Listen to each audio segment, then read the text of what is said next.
ឋានសុទ្ធការខ្ញុំប្រតិបត្តិការបាត់ដំបង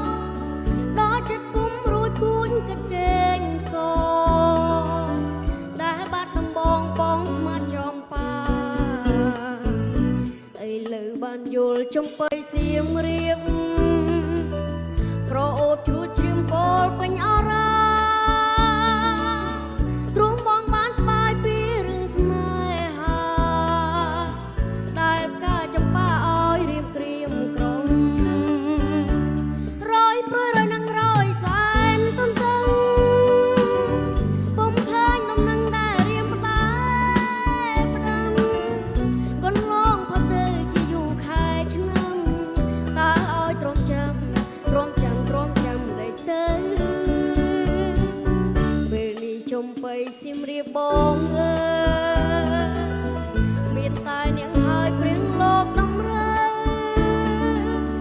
ជួយផងក្រនឲ្យបងបានរស់នៅ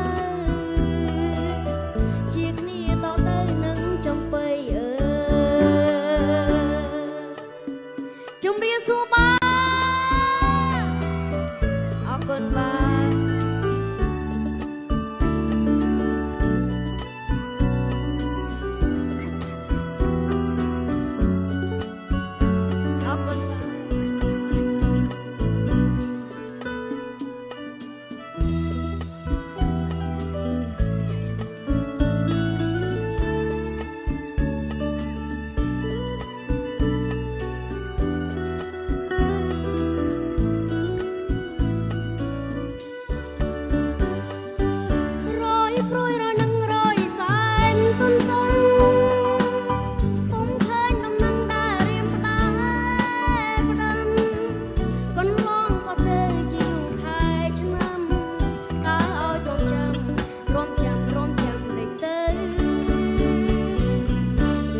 ចំបៃសៀមរាបបងអើ